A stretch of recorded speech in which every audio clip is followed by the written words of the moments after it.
24 மணி நேரமும் சாயப்பா உங்கள் மீது கோபமாக உக்கிரமாக இருக்கிறார். இதை நம்ப முடியுதா? என்னைக்கே அவர் இந்த இடத்துல சுயம்புவா வந்து குடியேறுகிறாரோ அன்னைக்கு உங்கள் வாழ்க்கையில் அதிர்ஷ்ட காத்துன்னு கேள்விப்பட்டிருக்கீங்களா? அது எல்லா ஜென்மத்திலையும் வீசும். எல்லா ஜென்மத்திலையும் அவர் குழந்தை பாக்கியத்தையே மற்றவங்களுக்கு கொடுக்கும்போது உங்களுடைய பிரச்சனைகளை ஏன் தீர்க்கலைன்னு நீங்கள் தெரிஞ்சு வச்சுருக்கீங்களா? தெரிஞ்சுக்க முயற்சி பண்ணுங்க. எளிய பரிகாரம், எளிய வழிபாடு, இந்த 2 விஷயமும் நீங்கள் செய்ய ஆரம்பிச்சிட்டிங்கன்னா நீங்கள் ஒரு பவர்ஃபுல் பர்சனாக உருவாக முடியும். எதை ஒதுக்கி வைக்கிறோமோ அதுதான் தேவைப்படுது. நீங்கள் எதெல்லாம் ஒதுக்குனீங்களோ அது இன்னைக்கு உங்கள் வாழ்க்கையில் நிச்சயமாக தேவைப்படும். உங்கள் மரணம் எப்படி இருக்கணும்னு சொல்லி நீங்கள் முடிவு பண்ணுங்கள். இது ரொம்ப முக்கியம். இது காலத்தோட தேவை. இந்த தேவைகளை தெரிஞ்சுக்கிட்டா வரக்கூடிய காலத்தில் சந்தோஷமான எதிர்காலம் உங்களை சுற்றி சுற்றி வரும்.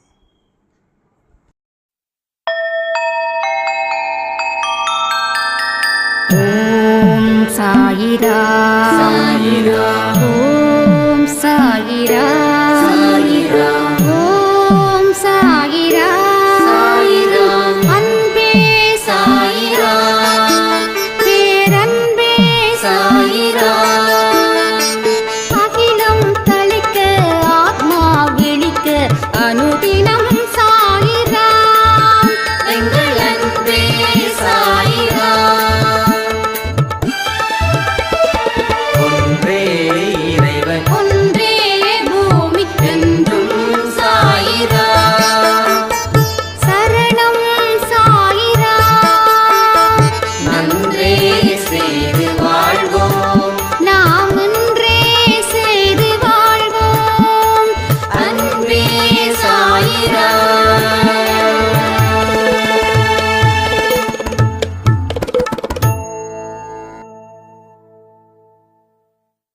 சாய்ராம். என் உயிரின் உயிரானவர்களே, ஒவ்வொரு பாதைகளும் கடவுள் உங்களுக்கு காண்பிக்கிறார்.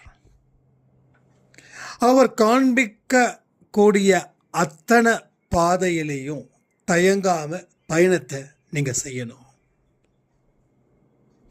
இங்க தொல்லைகள் இருக்கக்கூடிய பாதையில தான் சந்தோஷமும் நிம்மதியும் நமக்கு கிடைக்கும். நீங்க என்னைக்குமே சாதிக்க பிறந்தவர்கள். வேதனையை நீங்களா ஏற்படுத்திக்கிட்டீங்க. உங்க வாழ்க்கை உங்களுக்கானதுன்னு நீங்க நினைக்கும் போது உங்களுக்கு தேவைப்பட்டதை மட்டும் நீங்க வச்சிருந்தீங்கன்னா நீங்க சாதனை பண்ணியிருக்கலாம். தேவைப்படாததையும் நீங்க வச்சிருந்ததால சாதனைக்கு பதிலாக வேதனை, சாவுக்கு பதிலாக வேவாக மாறிடுச்சு. அதனால் வாழ்க்கையே வேதனையாக போயிடுச்சு. இந்த வேதனையை தீர்ப்பதற்கு தான் நாம் முயற்சிகள் இங்கே செய்கிறோம். முடிவுகளும் இங்கே நல்லபடியாக அன்பே சாய் குடும்பத்தில் கடவுள் சொல்லிகிட்ருக்கார். ஒரு சாய்ராமுடைய பெரிய மிராக்கள் ரொம்ப சந்தோஷமாக இருந்தது. நான் கூட அதை ஸ்க்ரீன்ஷாட் பண்ணி போஸ்டரில் போட்டிருக்கேன். ரொம்ப வருஷமாக அடுத்த குழந்தை, 2வது குழந்தைக்கு நாங்கள் ஏங்கிக்கிட்டு இருந்தோம். ஆனால் என்னுடைய மனைவி கர்ப்பமாயிட்டாங்க. அன்பே சாயப்பாவுக்கு நன்றி அப்படின்னு ஒரு சாய்ராம் சொன்னாங்க. அதாவது இந்த குழந்தை பாக்கியம் பொறுத்த வரைக்கும் ரொம்ப சேலஞ்சுங்க, ரொம்ப சேலஞ்ச்.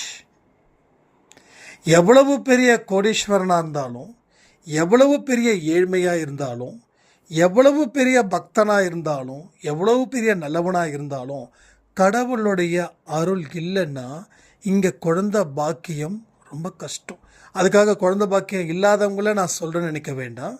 எல்லாத்துக்குமே வாய்ப்புகள் இங்கே வழங்கப்படுதுன்றத சொல்கிறதுக்காக தான். இங்கே தப்பாக நினச்சிக்க வேண்டாம். ஏன்னா நம்ம குடும்பத்தில் குழந்தை பிறக்கலை அப்படின்னும் போது நீங்கள் படுற வேதனையை விட என்னுடைய மனதில் இருக்கக்கூடிய வேதனை அதிகம். இதை நீங்கள் நம்புறீங்கன்னு நான் நம்புகிறேன். ஏன்னா உங்களுடைய ஒவ்வொரு அழுகை குரலும் என்னை தூங்க விடாமல் செய்யுது. ஒரு மாதத்துக்கு முன்னாடி இருக்கும்னு நினைக்கிறேன், ஒரு சாய்ராம் தொடர்ந்து ஆடியோ அனுப்பிட்டு இருந்திருக்காங்க. அடுத்த நாள் நான் காலையில் பார்க்கும்போது அந்த ஆடியோவை கேட்க கேட்க என்னுடைய கண்ணில் இருந்து கண்ணீர் அருவி மாலை கொட்டுது. பெரிய பணக்கார வீடு, அவங்க நினச்சது எல்லாமே நடக்குது. ஆனால் அவங்களுக்கு குழந்தை இல்லை. அவங்களுக்கு அந்த வலியும் இருக்குது. அந்த வலியை தெரிஞ்சுக்கிட்டு மற்றவங்க மேலும் மேலும் வலியை கொடுக்கும்போது அந்த பெண் எவ்வளவு தான் தாங்க முடியும்? நான் இறப்பது உறுதி அப்படின்னு சொல்லி ஆடியோ கொடுக்குறாங்க. நம்ம சும்மா இருப்போமா? அடுத்த நொடியே ஃபோன் பண்ணி எடுக்கவே இல்லை. ஏன்னா வேறு நம்பர்லேருந்து கால் பண்ணியிருந்தோம். அதுக்கப்புறம் அன்பே சாய் நம்பருக்கு ரீசார்ஜ் பண்ணிவிட்டு எகைன் கால் பண்ணும்போது ஹலோ அப்படின்றாங்க. ஏம்மா என்னம்மா அப்படின்னு சொன்ன உடனே தேம்பி தேம்பி தேம்பி தேம்பி அழுகுறாங்க. என்னால் முடியலண்ணா, இந்த நிமிஷம் நான் என் வாழ்க்கையை முடிக்கிறதுக்கு தான் இங்கே நான் தயார் பண்ணிக்கிட்டு இருக்கேன். அதனால தான் எந்த ஃபோன் காலையும் நான் அட்டன் பண்ணலை. உங்கள் ஃபோன் கால்கிட்ட உங்ககிட்ட ஒரே ஒரு வார்த்தை பேசிட்டு என் வாழ்க்கையை முடிக்கணும், அந்த நிலைமையில் நான் இருக்கிறேன்.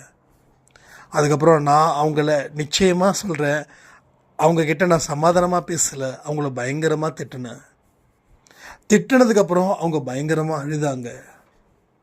அழுததுக்கப்புறம் தான், இல்லைம்மா நீ இங்கே என்னுடைய சிஸ்டர்மா, அந்த உரிமையில் தான் நான் திட்டுறேன், நான் மன்னிச்சிருங்க அப்படின்னு. ஆனால் இல்லைண்ணா, நீங்கள் திட்டுறது கூட எனக்கு அவ்வளோ சந்தோஷமாக இருக்குது. முகம் தெரியாத நீங்கள் எனக்கு அண்ணனாக கிடச்சிருக்கீங்க அப்படின்னு. அது எவ்வளவு பெரிய வலின்றத இது மாதிரி நிறைய கேட்குறோம்ல, அதை வச்சு தான். அப்போது எல்லாமே ஒரு குழந்தை பாக்கியத்தையே கொடுக்குறாருன்னா நம்மளோட வாழ்க்கையில் இருக்கக்கூடிய பிரச்சனைகளை தீர்க்க மாட்டாரா என்ன?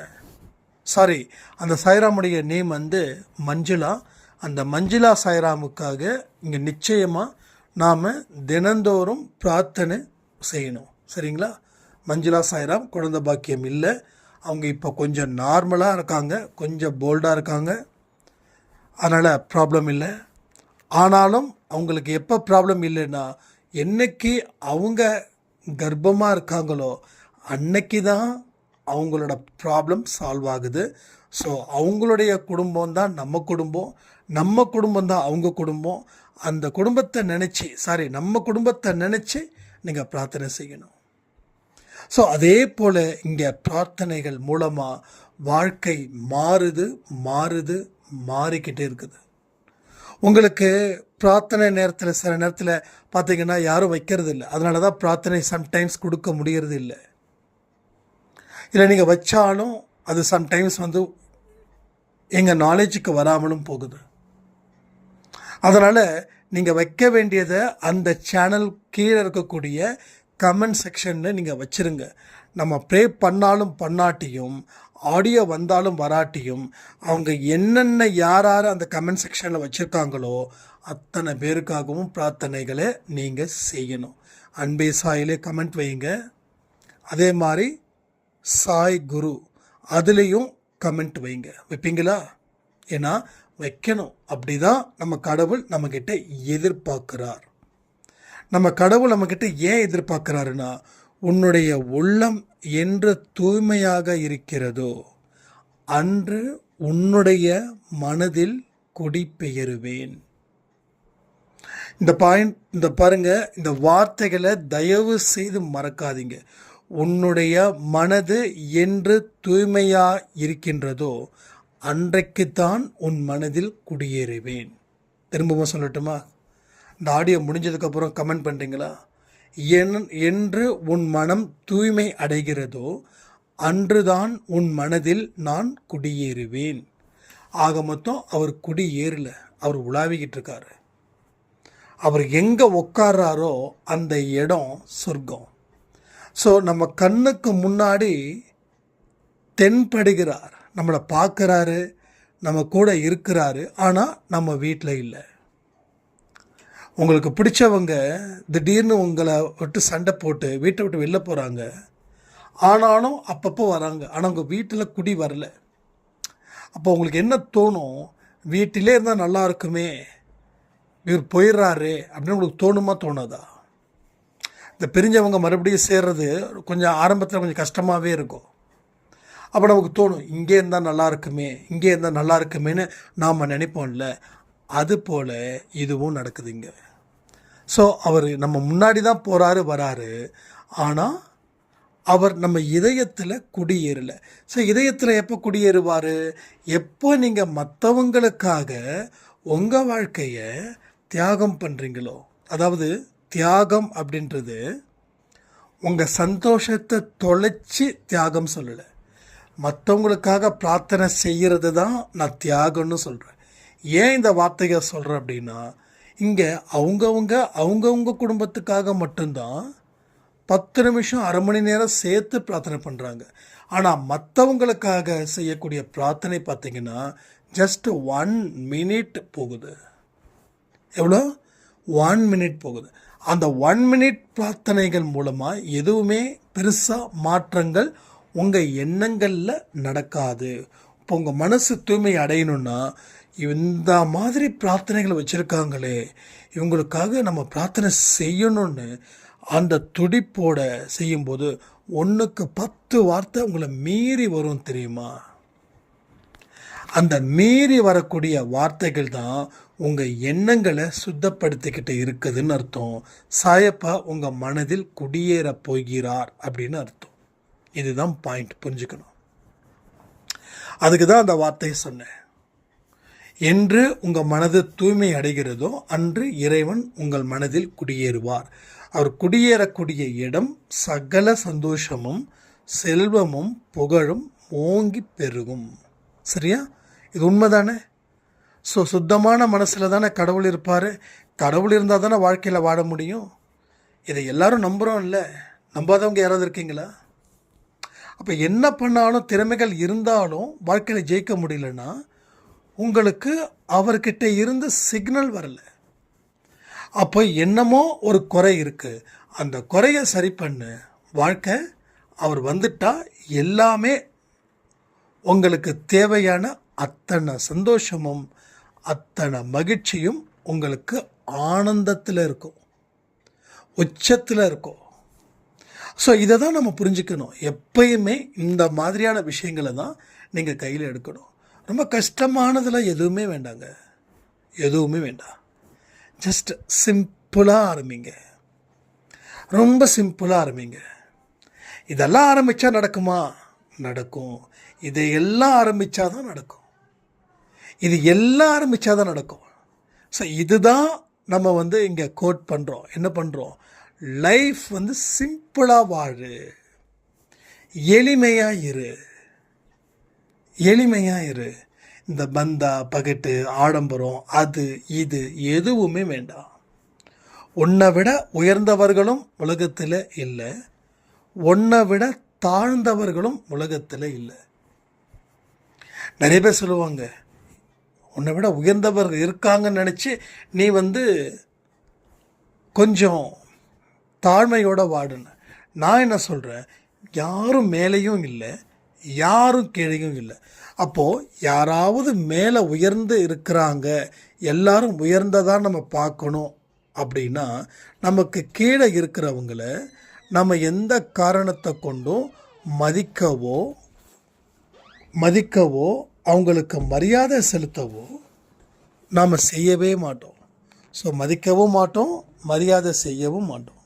வாழ்க்கையில் நாம் எங்கேயும் எப்பொழுதும் சளைத்தவர்கள் இல்லை.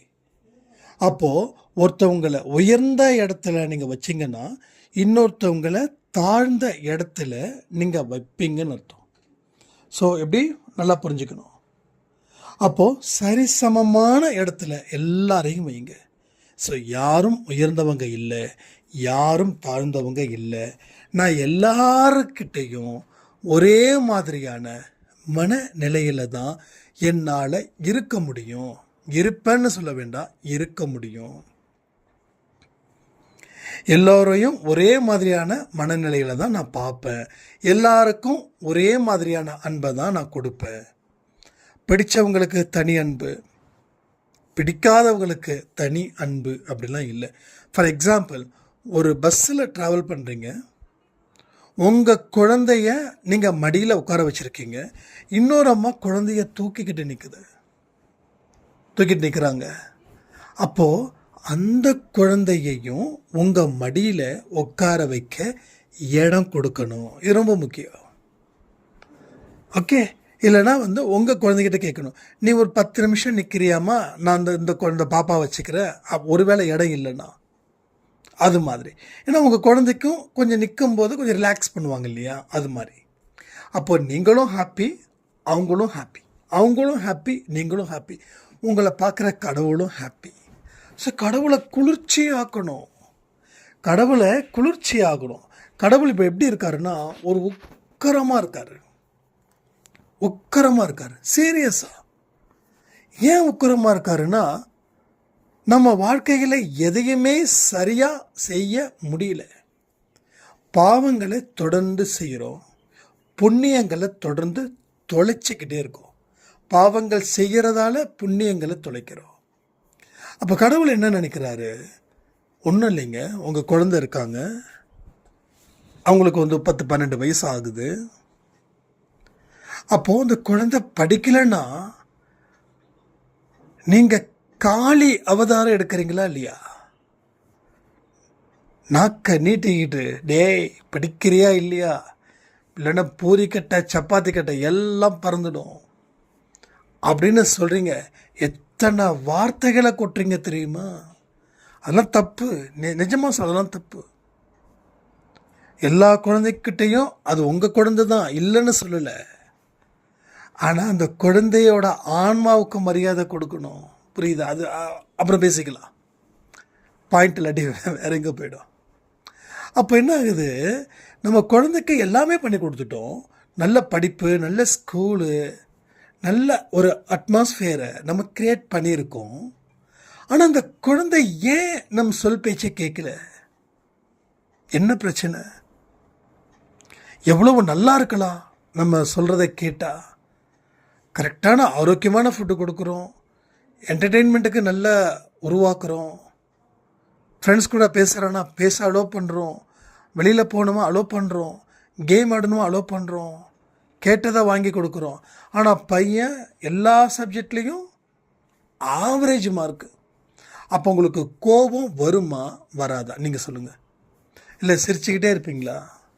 பாஷா படத்தில் தலைவர் அடி மேலே அடி, அந்த வில்லனுங்கெல்லாம் கட்டி வச்சு அடிக்கும்போது அப்படியே சிரிச்சுக்கிட்டே இருக்கிற மாதிரி நீங்கள் சிரிச்சுக்கிட்டே இருப்பீங்களா? எத்தனை பேருக்கு பொட்டி புரட்டி எடுக்கணும் நம்ம பையனை அப்படின்னு தோணும்.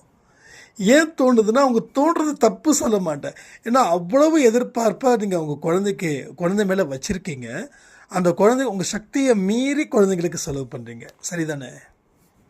எல்லா அம்மாக்களும் தன்னுடைய சக்தியை மீறி தான் தன்னோட குழந்தைங்களுக்கு செலவு பண்ணுறாங்க. கடனை வாங்கி நிறைய பாருங்களேன், மிடில் கிளாஸ் ஃபேமிலிஸ் எல்லாமே ஒவ்வொரு குழந்தைங்களும் எங்கே படிக்க வைக்கிறாங்கன்னா, இருக்கிறதுல பெஸ்ட்டு ஸ்கூல் எதுங்கன்றாங்க. அப்போ 1 லட்ச ரூபாய் ஃபீஸுனால் ஓகே, நான் தான் சரியாக படிக்கலை, என் குழந்தை நல்லா படிக்கணும். ஸோ வீடு ரொம்ப மோசமான ஒரு வீடாக இருந்தாலும் குழந்தைங்க படிக்கக்கூடிய ஸ்கூல் நம்ம டாப் ஸ்கூலில் சேர்க்குறோம். ஏன்னா குழந்தை வசதியாக வாழணுன்றதுக்காக நல்ல ஸ்கூலில் சேர்த்து நல்ல படிப்பை கொடுக்குறோம். அப்போ அந்த குழந்தை சரியாக படிக்கலைன்னா அவங்களுக்கு கோபம் வருமா வராதா? வரும் தானே? அதுபோல தான் சாயப்பாவுக்கும் நம் மீது கோபம் அதிகரிக்குது. அப்போ அவர் கோபத்திலேயே வச்சிருக்கணும்னு நினச்சா அவர் எப்படி நமக்கு நல்லது செய்வாரா? செய்ய மாட்டார். இல்லை. அப்போ 24 மணி நேரமும் ஒரு உக்கிரமாகவே இருக்கிறாரு, ஆனால் பாசமாகவும் இருக்கார். எவ்வளோ? 24 மணி நேரமும் உக்கிரமாகவும் இருக்கிறார், பாசமாகவும் இருக்கிறார். அதனால் எல்லாமே எப்பயுமே நீங்கள் சந்தோஷமாக இருக்கணுன்றது தான் இந்த அன்பே சாய் குடும்பத்தில் இருக்கக்கூடிய ஆசை எதிர்பார்ப்பு. இங்கே ஒவ்வொரு குழந்தைங்களும் உங்களுக்கு வயசு 60 ஆனாலும் யூ ஆர் எ சைல்டு. யாருக்கு? சாய்பாவுக்கு. 80 ஆனாலும் நீங்கள் குழந்தை, 90 ஆனாலும் நீங்கள் குழந்தை. ஓகேவா? ஸோ ஒரு பொண்ணு 12 வயசு இருக்கக்கூடிய ஒரு பொண்ணு, அந்த பொண்ணு சொல்கிறாங்க, என்னன்னு தெரில அண்ணா, எனக்கு சாரி அண்ணன் சொன்னாங்களா அங்கிள் சொன்னாங்களான்னு தெரியல, என்ன சொன்னாலும் எனக்கு ஓகே. ரொம்ப சந்தோஷமாக இருக்குதுண்ணா, கேட்க அவ்வளோ நல்லா இருக்குதுண்ணா. ஆடியோ முடியும் போது இன்னும் அண்ணன் பேசியிருக்கலாமேன்னு தோணுது. எனக்கு மட்டும் ஏன்னா இப்படி வருது அப்படின்னு. அப்போ 12 வயசு அப்படின்னா அந்த பொண்ணு என்ன படிச்சிருப்பாங்க? ஒரு 8th ஸ்டாண்டர்ட் 7th ஸ்டாண்டர்ட். அப்போது எல்லா சைடுக்குமே நமக்கு இந்த மாதிரியான கடவுளோட வார்த்தைகள் தேவைப்படுது. நல்லா புரிஞ்சுக்கோங்க, 8வது படிக்கிற ஒரு பெண்ணுக்கு கடவுளோட வார்த்தைகள் தேவைப்படுது. அப்போ நமக்கு இந்த ஏஜில் இருக்கிறவங்க, 40க்கு மேலே இருக்கிறவங்களுக்கு கண்டிப்பாக தேவைப்படும். இது தேவைப்படாதுன்னு இன்றைக்கி ஒதுக்கி வைக்கலாம். ஆனால் எதை ஒதுக்கி வைக்கிறோமோ அதுதான் நமக்கு தேவைப்படக்கூடிய ஒரு விஷயமாக இங்கே மாறும். அப்போ நல்ல விஷயத்தை ஒதுக்கி வச்சு நம்ம வாழ்க்கையை ஏன் கெடுத்துக்கணும்? ஒரு நரகாசுர வாழ்க்கை ஏன் வாழணும்? நரகாசுர வாழ்க்கை வாழ்கிறது தப்புன்னு சொல்லி தான் கடவுள் அந்த நரகாசுரனை அழிச்சாரா? ஏன் தீபாவளி கொண்டாடுறோம்? அப்போது கெட்டவனாக வாழ்ந்தால் கடவுள் அழிப்பார். ஆனால் நல்லா பார்த்துக்கோங்க, இந்த உலகத்தில் என்ன நடக்குதுன்னா, ஒரு கெட்டவனை இன்னொரு கெட்டவன் அழிக்கிறான். எந்த கெட்டவன் அழிச்சானோ அவனை இன்னொரு கெட்டவன் அழிக்கிறான். அதாவது கத்தியை எடுத்தவன் கத்தியாலே சாவான், அன்பை கொடுத்தவன் சந்தோஷமாக சாவான். ஸோ நல்லா முடிவு பண்ணிக்கோங்க. இதை நெகட்டிவாக நினைக்க வேண்டாம். ஏன்னா உண்மையை தான் சொல்கிறேன். உங்கள் மரணம் எப்படி இருக்கணும்னு நீங்கள் முடிவு பண்ணுங்க. ரைட்டா? முடிவு பண்ணுறது எதுக்குன்னா அதுக்கு தகுந்த மாதிரி வாழுங்க. வாழ்க்கையில் பின்னாடி ஒரு 60, 70, 80 நடக்க முடியாமல் கஷ்டப்பட்டு துன்பப்பட்டு துயரப்பட்டு யாராவது ஒருத்தவங்க இருந்தால் தான் நம்ம வாழ்க்கை வாழ முடியுன்ற ஒரு விஷயம் வந்துடுச்சுன்னா வாழவே பிடிக்காது. இங்கே இருக்கிறவங்களுக்கு தெரியுமா? வாழ பிடிக்காது. அவ்வளோ கஷ்டம், அவ்வளவு ஒரு பெரிய ஸ்ட்ரகிள். எத்தனை பேரோட அனுபவத்தை நீங்கள் கேட்டீங்கன்னு தெரியாது. ஆனால் நான் குறைஞ்சபட்சம் ஒரு 1000 பேரோட அனுபவத்தையாவது நான் கேட்டிருப்பேன். 1000 பேரோட அனுபவம். இந்த நிலைமை மட்டும் வரவே கூடாதுப்பா. நிஜமாக சொல்கிறேன். நீங்கள் கேட்குற ஒரு ஆடியோவுக்கும் நான் 10 நிமிஷம் கழித்து நான் ரிப்ளை பண்ணுறேன்னா அந்த இடத்துல என் மனசில் அவ்வளவு கண்ணீர் இருக்குதுன்னு அர்த்தம். நான் அழுகையோடு பேசுகிறேன்னா அது உங்களுக்கு நம்பிக்கை ஏற்படுத்த முடியாது. நான் இங்கே ஆறுதல் சொல்கிறதுக்காக சாய்ப்பையனை அனுப்பலை. யாரெல்லாம் துன்பப்பட்டு துயரப்பட்டு இருக்காங்களோ அவங்களுக்கு உண்மையை சொல்லு. அவங்க துன்பப்பட வேண்டிய அவசியமே இந்த உலகத்தில் இல்லை. அவங்க வாழ்க்கை சரியாக வாழ்ந்துட்டாங்கன்னா அவங்களுக்கு அந்த நிலைமை இல்லைன்றதை புரிய வைக்கத்தான் என்ன உங்ககிட்ட அனுப்பியிருக்காங்க. ஸோ உங்களை ஏன் என்கிட்ட அனுப்பியிருக்காங்க? நீனா அவ்வளோ பெரிய ஆளாடா அப்படி தானே கேட்குறீங்க? கமெண்ட் பண்ணுங்க பார்க்கலாம். அப்படி தானே கேட்குறீங்க? அதுக்கு காரணம் இருக்குது, எல்லாத்துக்கும் காரணம் இருக்குதுங்க. நீங்கள் எத்தனை கேள்விகள் கேட்டாலும் கேளுங்க, நான் பதில் சொல்கிறேன்.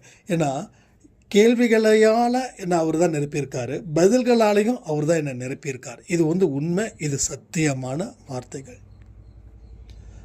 அப்படி ஏன் உங்களை அனுப்பணும்? அப்போ அப்படின்னா என்னை அனுப்பின மாதிரியே உங்களையும் அவர் 10 பேர் 15 பேர் 20 பேர் 1 லட்சம் பேருக்கு அனுப்ப போகிறாருன்னு அர்த்தம். புரியுதா உங்களுக்கு?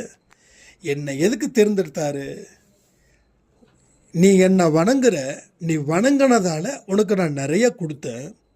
நீ எவ்வளவு கஷ்டப்பட்டோ அதையும் சொல்லு, நீ எவ்வளவு வாங்கினியோ அதையும் சொல்லு. அப்போ இதெல்லாம் சொல்லி அவங்களோட மனசில் இந்த விஷயத்தை விதைச்சிடு. அவங்களுக்கு அது அனுபவமாக வரட்டும், அந்த அனுபவத்தின்படி அவங்க வாழட்டும், வாழ்ந்து வெற்றி அடைவாங்க. அவங்களும் உன்ன மாதிரியே இன்னும் 10 பேரை மாற்றட்டும், இன்னும் 20 பேரை மாற்றட்டும், இன்னும் 30 பேரை மாற்றட்டும். அப்படி தான் நம்ம வாழ்க்கை இருக்கணும் அப்படின்னு. ஸோ இதுதான் சேலஞ்ச். அப்போது இங்கே எவனும் எனக்கு பெரியவனும் இல்லை, எவனும் எனக்கு சிறியவனும் இல்லை. வயசில் சொல்ல, அந்தஸ்தில் சொல்கிறேன். சொன்னேன், நான் யாருக்கு முன்னாடி பெரியவனாகவும் இல்லை, யாருக்கு கீழேயும் தலை குனியவும் இல்லை. ஸோ நானாக இருக்கேன். அந்த அன்புமயமாக என்னை நிரப்பியிருக்கார். அந்த நிரப்புதல் வாழ்க்கையில் கோடி நன்மைகளை தரும்னு சொல்லுவாங்க இல்லையா, அந்த மாதிரி என் வாழ்க்கையில் பல அற்புதங்கள் நிறைந்ததாக இருக்கிறது. ஸோ மர்மங்கள் நிறைந்த வாழ்க்கையில் அற்புதம் இருந்தால் எப்படி இருக்கும்? ஒரு மர்ம தேசம்னு சொல்கிறோம், ஆனால் அந்த மர்ம தேசத்தை 1-2 விஷயத்தை சரி பண்ண முடியாது. கிட்டத்தட்ட என்டையராக இருக்கக்கூடிய விஷயத்தை டிஃப்ரெண்ட், அதாவது ஃபுல்லாக எல்லா விஷயத்தையும் மாற்றணும். அப்போ தான் அது அன்பு தேசமாக போகும். மர்ம தேசத்தையும் அன்பு தேசமாக மாற்ற முடியும், அன்பு தேசத்தையும் மர்ம தேசமாக மாற முடியும். நல்லவன் கெட்டவனாக வாழ வைக்க முடியும், கெட்டவனை நல்லவனாக வாழ வைக்கவும் முடியும். எல்லாரும் அவங்கவுங்க மனசில் இருக்கக்கூடிய விருப்பத்தை பொறுத்து அவங்க வாழ்க்கையில் பல நல்ல விஷயங்கள் இங்கே நடக்குதுங்க. அவ்வளோதாங்க. ஸோ நல்லதையே நினைக்கணும் அப்படின்னா நாம் நல்ல மனுஷங்க கூடயே பழகணும், எல்லாருக்கிட்டேயும் அக்கறையோடு இருக்கணும். இல்லைன்னு உங்கள் வாயில் இருந்து வரவே கூடாது. என்ன இருக்குதோ அதை கொடுங்க, இல்லாததை கொடுக்கணும்னு முயற்சி பண்ணாதீங்க. அது வாழ்க்கையை வெறுத்துடும், உங்கள் வாழ்க்கையில் எந்த ஒரு வளர்ச்சியும் இல்லாமல் அது செய்துவிடும். ஸோ இது எல்லாத்தையும் நீங்கள் புரிஞ்சுக்கிட்டு வாழ்க்கையை தொடங்குங்க. ஒரு அதிரடி மாற்றத்திற்கு தயார் ஆகணும்னு சொல்லி இந்த பதிவை நான் முடிக்கிறேன். ஜெய் சாய்ராம். ஓம் சாயிரா.